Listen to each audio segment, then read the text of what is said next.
Welcome to Running Hot, Action Network's motorsports betting podcast. I'm your host, Nick Giffen, predictive analyst here at Action Network. And joining me, my co-host, Stephen Young of Roto-Grinders, better known as Stevie TPFL. And this week, we're talking bets for the Enjoy Illinois 300 at Worldwide Technology Raceway, also known as Gateway, here on Running Hot.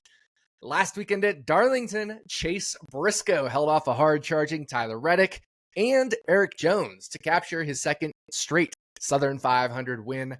This year in the Joe Gibbs racing car, last year in the Stuart Haas racing car. Doesn't seem to matter what car he's driving here, Stevie. He can get it done at Darlington. That locks him in to the next round of the playoffs. Of course, we had some shakeup in the playoff standings as well. Before we get to those, your thoughts on Darlington? Yeah, Chase Briscoe, man, what a car.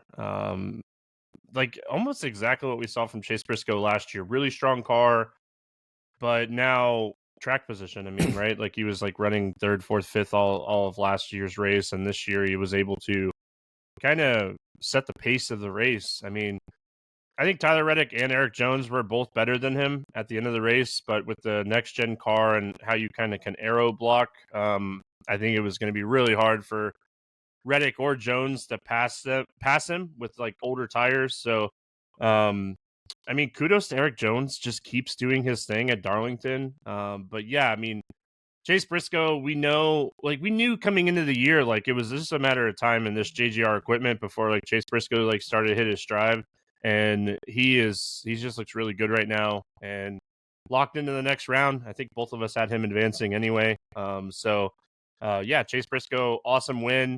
Tyler Reddick, great week after a few weeks where it was just like, what is going on with this team, where they almost like choked away one of the biggest point leads going into like the final month of the season. So good for Tyler Reddick. And I was really happy that Tyler Reddick did not drive it in and wreck Chase Briscoe in turn 3 and 4, because I think he could have, but he raced him clean. They raced each other clean throughout the race, and I think there's a lot of respect between Briscoe and Reddick, and we saw that at the end of the race. But yeah, congrats to Briscoe and Eric Jones, John Hunter Nemechek. Great job. Legacy really kind of showing up at Darlington this weekend. I mean, it wouldn't have been without reason for Tyler Reddick to wreck Chase Briscoe, because we remember Chase Briscoe wrecked Tyler Reddick on the last lap at the Bristol Dirt Race a couple years ago.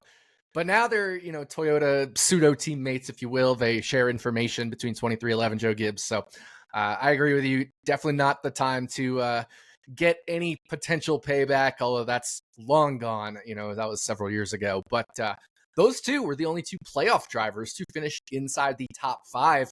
Shout outs to John Hunter Nemechek finishing 4th. Legacy Motor Club with a great day, finishing 3rd and 4th with Eric Jones and John Hunter Nemechek. And AJ Allmendinger finished 5th. I had him for a top 10. Should have taken his top 5. I'm kicking myself for not taking the top 5. That would have been 30 or so to 1.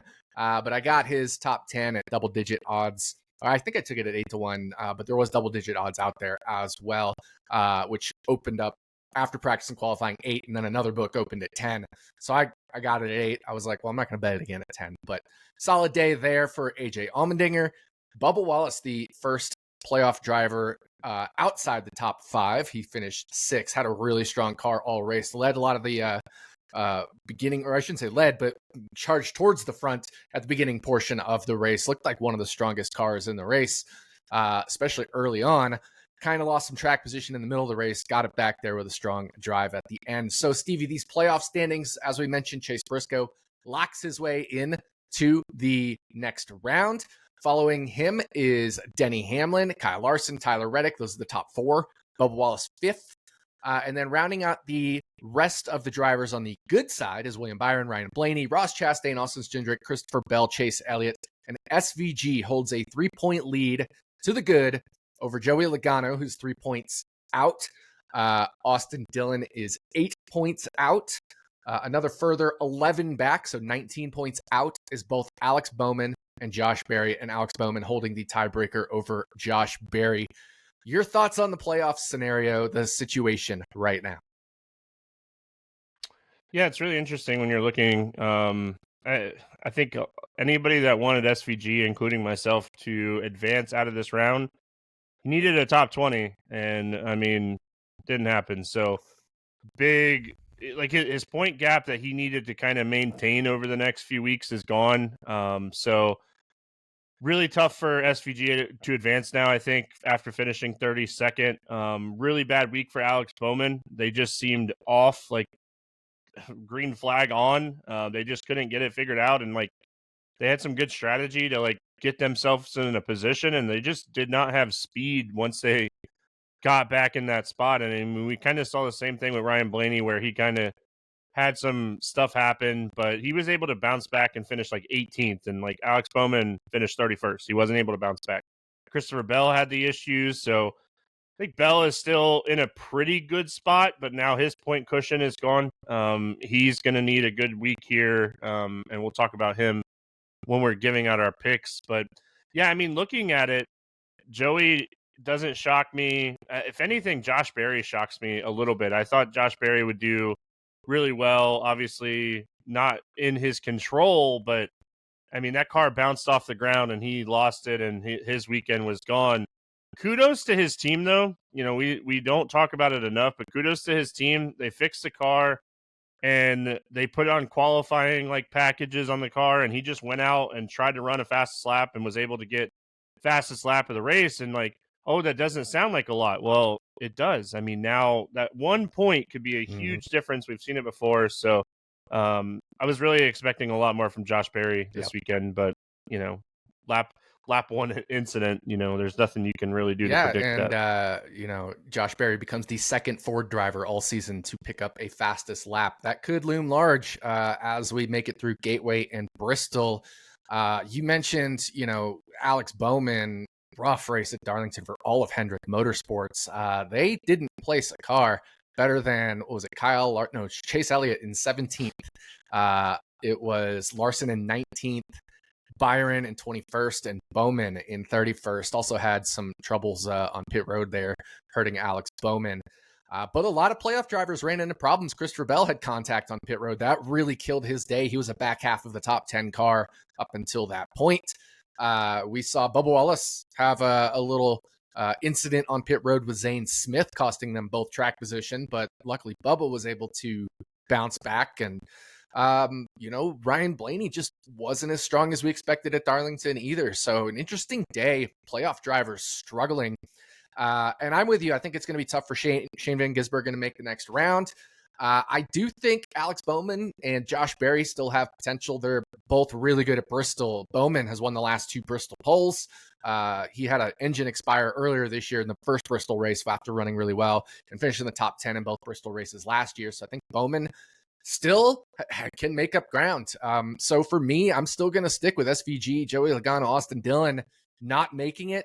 And I had Alex Bowman out, but now I think it's those 3, and it's a toss-up between Bowman and Berry. So it's going to be interesting to watch that fight for the playoff cut line. But we're on to Worldwide Technology Raceway. We call it Gateway, just the much more common name that it, you know, formerly went by until Worldwide Technology bought the naming rights. But Gateway is a 1.25 mile flat track, kind of egg-shaped like Darlington, where, you know, you got a wider radius set of turns and a more narrow radius set of turns with 2 straightaways.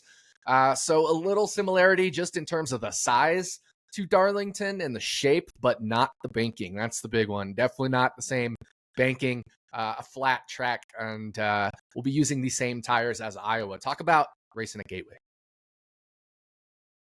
Yeah, it's an interesting kind of like mix because it's technically a flat track, but I don't know if we would necessarily like consider it a short flat track because it's more of like an intermediate style track, which makes it really hard to comp it to anywhere. I mean, we just went to Richmond, which is a short flat. Iowa, like you mentioned, it has the same tire package, and we'll talk about that in just a second. But, you know, Phoenix, kind of similar size-wise, but, like, the shape of the racetrack is much different.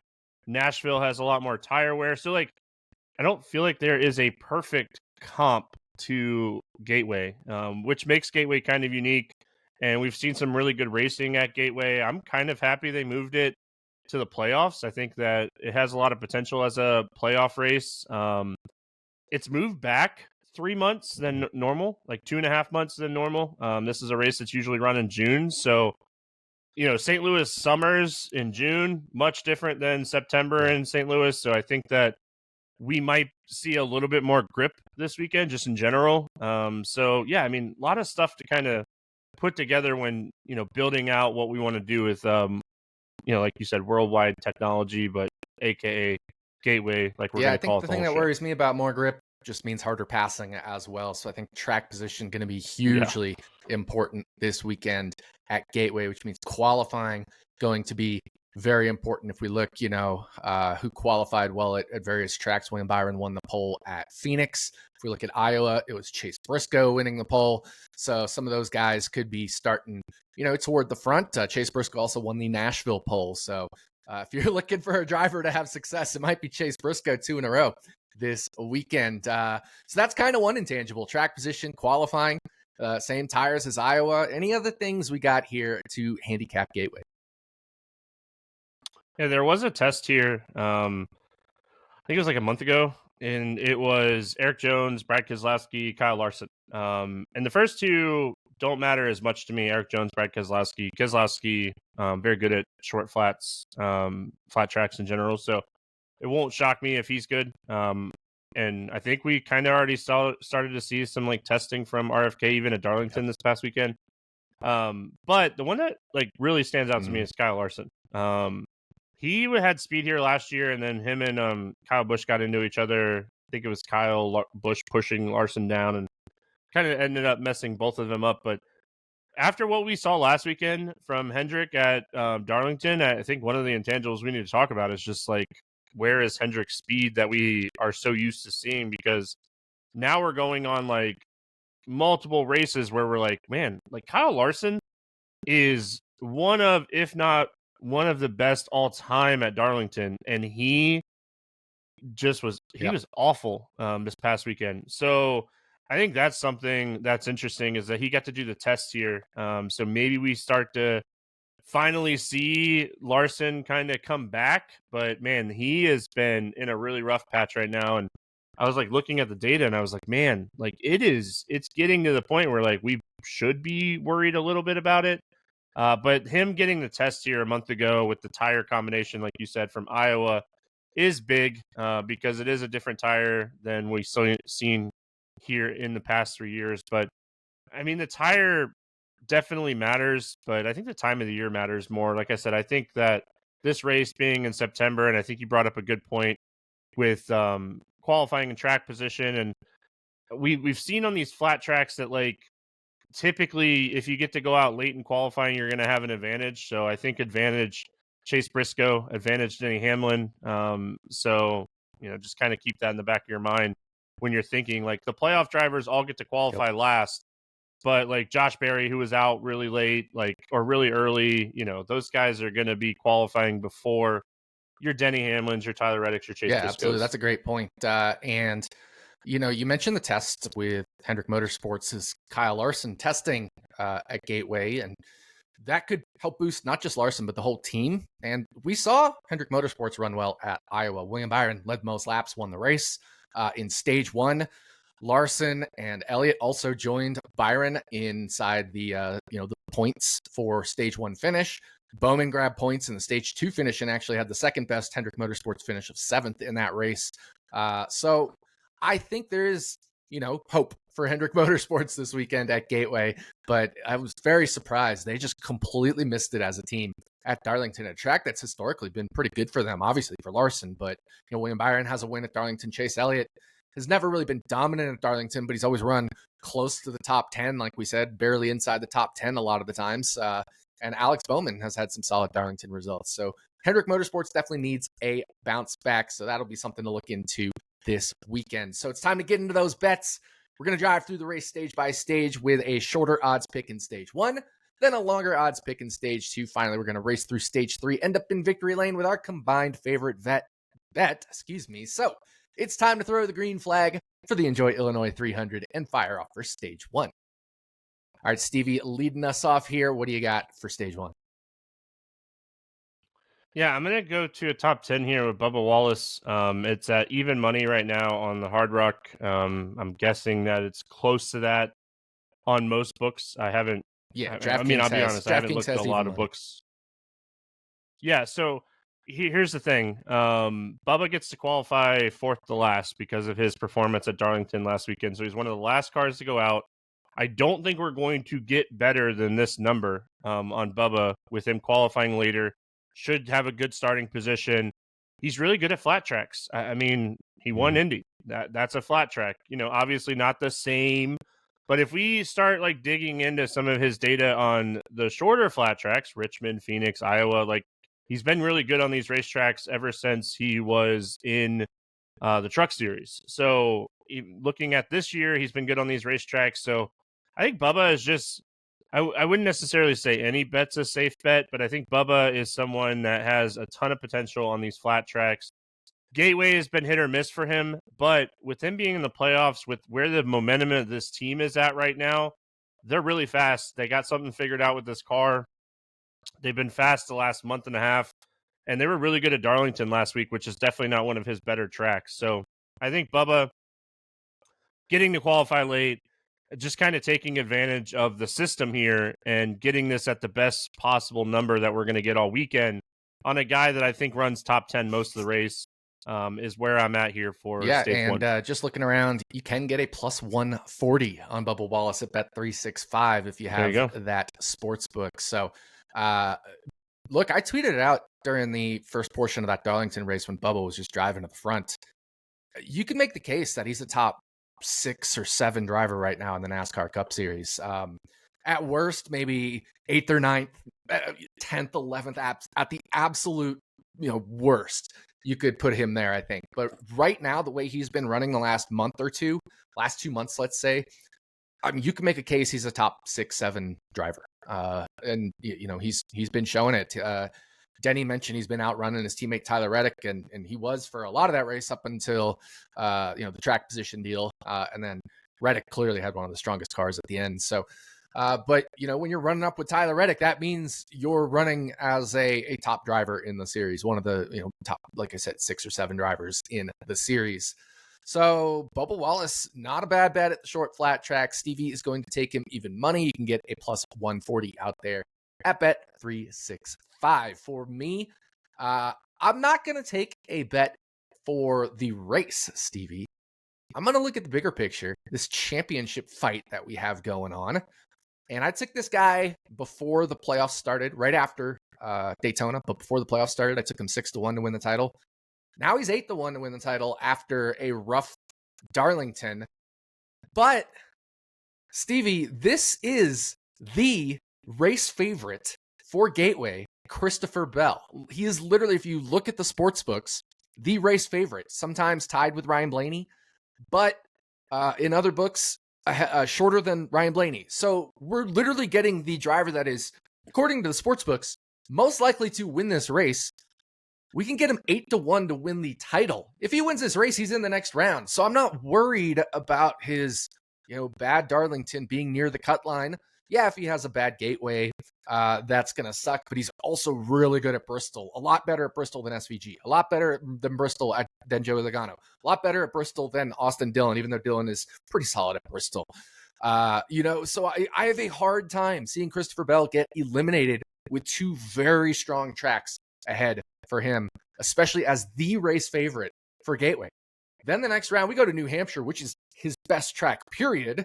We get Kansas and we get the Roval, 2 tracks he has also done amazing at with a win at the Roval. I can't remember if he's won at Kansas before, but he's definitely led laps and dominated at Kansas before. And then we have the Las Vegas, Martinsville round. Again, this track should be very strong for him. And then Phoenix, where he's the favorite over Blaney for me, honestly. I would have him over Blaney barely at Phoenix if both of them made it. So 8-1, just too long. He really shouldn't even have been 6-1 to open the playoffs. That's why I bet him. He got bet down around 5 or 450. Bad race, yes, at Darlington, but I think that maybe should have moved him back towards that 6 number, not 8. So I'm taking Christopher Bell for the title again at 8-1. Yeah, I mean, so I bet Blaney last week to win the championship, and I was already considering this Bell because I think they are the 2 guys that I have as the clear favorites to win. So I think if you can find the number that you're mentioning here at 8-1, It's like plus 750 for me. I'm like debating on it because of my Blaney bet. But yeah, I mean, I think those are the two favorites to win the championship. But I haven't changed my mind on that. I mean, you just look at the tracks that are coming up for both of them. It's a very good mix for both of them.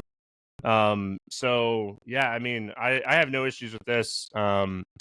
And we'll talk more about Bell here in a second in Yeah, stage two.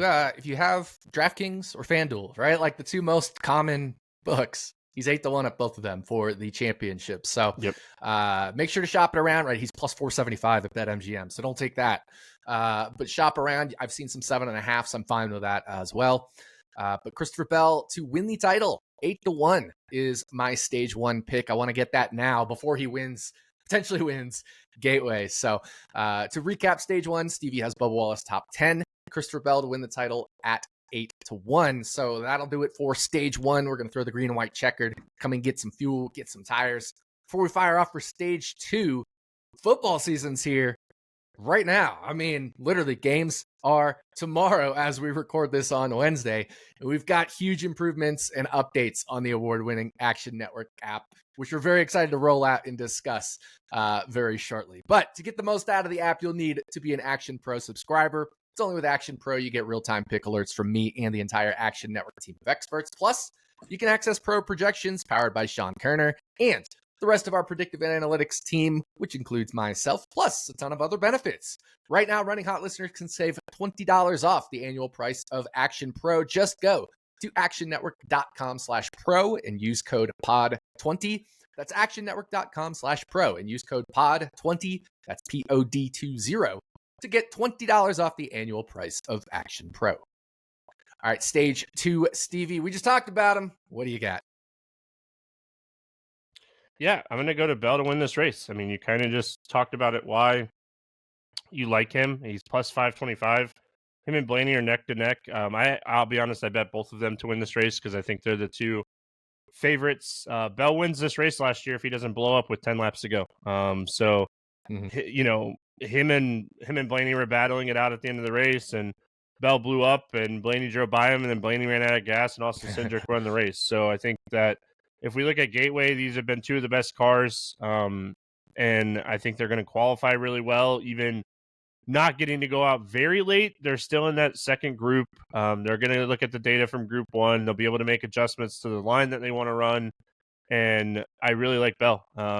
For all the reasons that you said why you bet him for a championship, I look at this and I'm going, man, this guy is just incredibly fast at this racetrack. He's really good at shorts, and he's been really good lately. So, like, everything that I'm looking at for betting outrights early in the week, he's just kind of at the top of the list, him and Blaney. So I bet both of them. So bonus pick is Blaney at 5-1, and Bell. I like betting both of them. I think they're the two clear-cut favorites, and I think that you're going to have to beat one of them to win this race this weekend. Yeah, plus 525 on Christopher Bell for Stevie, I believe. That's at Hard Rock. Let me see if I can find him plus 525 anywhere else. Now, it looks like the longest I see anywhere else outside of Hard Rock is 5-1. And you can get Blaney plus 550 at FanDuel. So if you're wanting to follow Stevie there and, take the Bell bet and the bonus bet on Blaney, it looks like Hard Rock has the best price on Bell, and FanDuel has the best price on Ryan Blaney of the major sports books out there. And yeah, man, I agree with you. It's funny you mentioned that finish last year because this was the race last year where I gave Team Penske to win on this podcast. And I was like, oh, Blaney and Logano.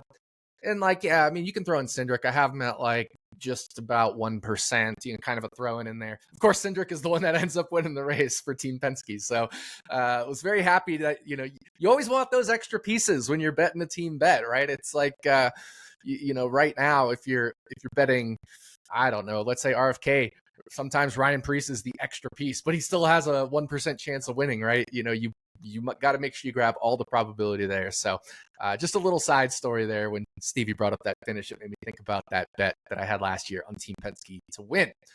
For my stage two pick, I'm going longer than 8-1, right? Because we always go longer through the stages. That's Zane Smith for a top 10. You can get him at 12-1.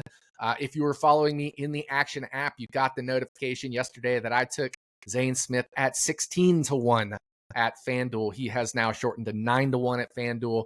I have Zane Smith 14% for a top 10. So I'm still okay with 9-1 even at FanDuel if that's the best odds you can find. I probably wouldn't go much shorter than that. I like to leave a little wiggle room, in case my model's a little overly aggressive. But we mentioned Phoenix. Zane Smith, yeah, he's been running really well, especially when we look at like Phoenix, we talk about as one of the good comp tracks for Gateway. He finished inside the top 10 there.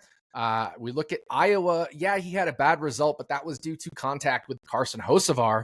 Carson Hocevar ended up, finishing inside the top 10 at Iowa, and Zane Smith was battling him for strong position in that race. And that's, again, the same tire that we're going to be running this weekend at Gateway. So, these shorter, flatter tracks, Zane Smith has done a pretty good job. I mean, if we look at Martinsville, he finished 16th. I know a little different on the short flat, but at least it's, the 180-degree radius type turns. You're going to need some braking into the turns. If we look at Nashville, he finished 13th. If we kind of want to pull that in as a sort of comp. So Zane Smith doing really well at a lot of these sort of comp, secondary comp tracks. And in the two best comps, I would say Phoenix and Iowa, he ran really well as well. So 16-1 too long, 12-1 too long. I think even 9-1 is too long here, Stevie.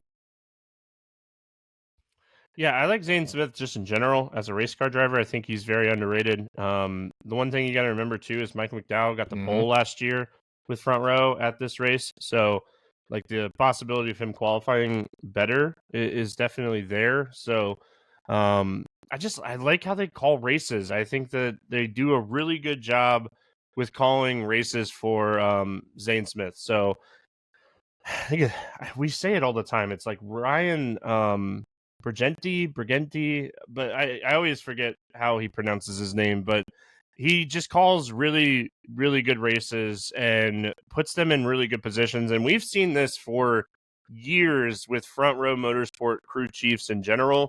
They just strategize. They have a really good race strategy system with Front Row.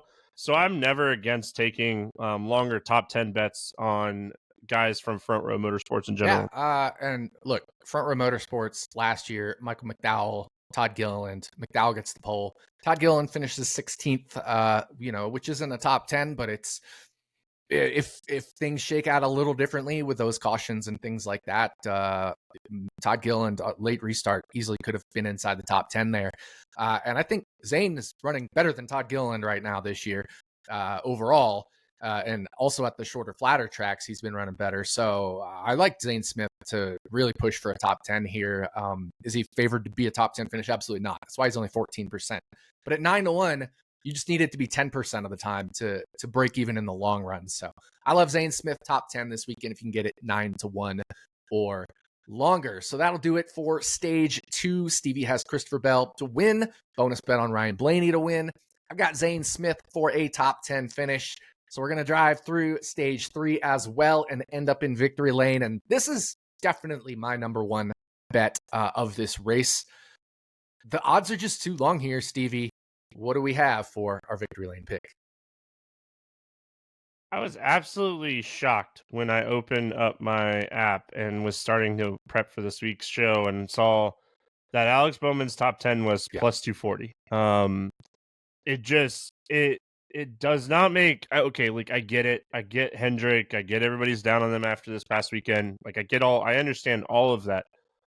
I'm there. I'm with you. I feel you, people. But this is a really good racetrack type and racetrack for Alex Bowman. So we're taking advantage of the system a little bit here and just kind of looking at a bounce back potential for Alex Bowman. He's really good at the shorter flat tracks.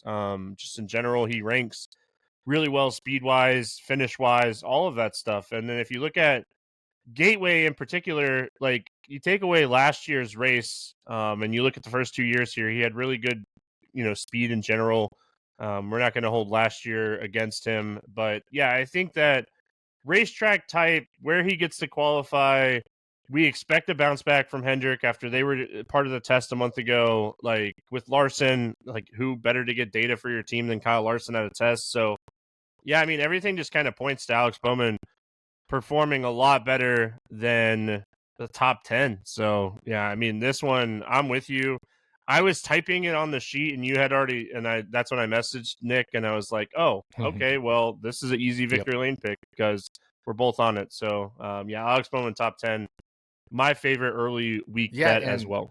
Stevie, one thing I didn't mention was Zane. He also finished 11th at Richmond, but I say that because Alex Bowman, if we look at the 3 short flat tracks that aren't Martinsville, which again is so different, Alex Bowman, and shout outs to iFantasy Race on X, Ryan from iFantasy Race. He's the owner of that site. But he goes, and I'm gonna quote tweet him here. Some Alex Bowman Gateway hopium. I guess that's the word the younger generations use these days. I'm a boomer. But this year at shorter flat tracks, Bowman has the best average finish, 5.3, and the only driver is 3 for 3 at finishing inside the top 10. And of course, again, that being Phoenix, Iowa, and Richmond. So this track type has been good to Alex Bowman this year. And we mentioned the Kyle Larson test. If Hendrick as a team pulls something away from that, wow. Yeah, I that is just an extra thing that you can't even really account for in a model. And my model already has Alex Bowman. If I pull it up over here, I believe it's like 34% to finish inside the top 10. 34.2% finish inside the top 10. So it's like plus 195 as fair odds. So plus 240, plus 220, fine with those bets. Alex Bowman for a top 10 finish. Plus 240 you can get at FanDuel. I love that.